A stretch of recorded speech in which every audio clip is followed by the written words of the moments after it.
And welcome back to Noon Edition. We have Brian Nartker of the Allen County Health Department with us, and we're going to talk about a subject that a lot of people don't really think about until it's too late, and that's the nasty little mosquitoes. And they love to thrive when we have that standing water, which right now we don't have, but we definitely have the temperatures for them.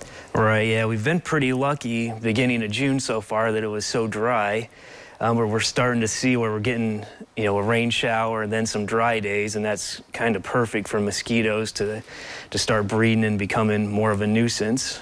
I know a lot of people have standing water in their backyards, or maybe even a spot in the front yard where that's a good breeding grounds, but we don't really stop and think about things like playground equipment, like the old tires. Yeah. The water can get in there and just kind of sit, and that's a perfect place. Right, there's a lot of things on people's property that they collect water and they may not think of.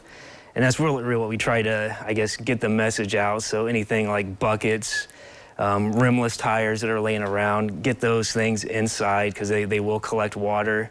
But even things like kiddie pools, turn those upside down if they're not being used.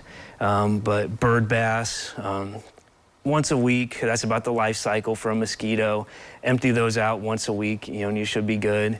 And then in even larger swimming pools, the above ground pools or in-ground pools, if you're not going to use them, drain them, or get them up and running to where the circulation is running and moving that water around. Okay. Now, we had a story on today talking about West Nile virus, and so far none of the mosquitoes really have shown any cases of it, but that's something we usually get a little later anyhow. Yeah, that'll show up later in the season as more people are exposed.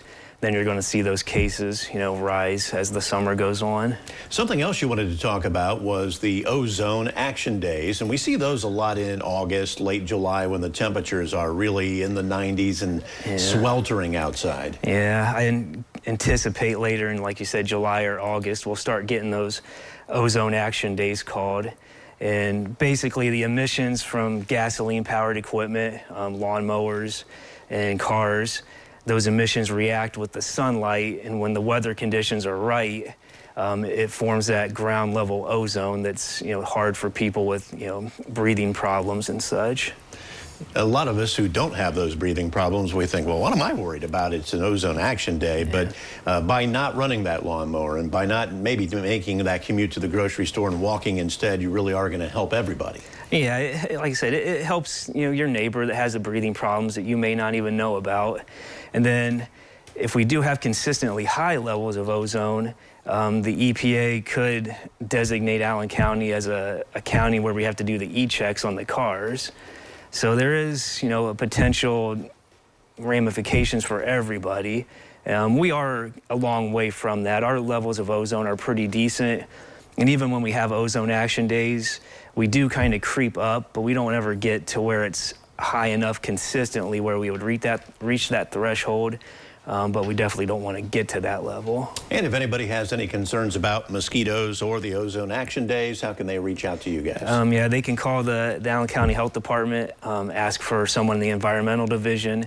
And yeah, if they want to report a situation where there is stagnant water, we will follow up on any complaints that we get. All right, Brian, thank you so much for your time today. Thanks. I know you guys always work very hard to make sure that you're keeping us healthy and keeping us safe. And we'll be back as we have a look at medical coming up next.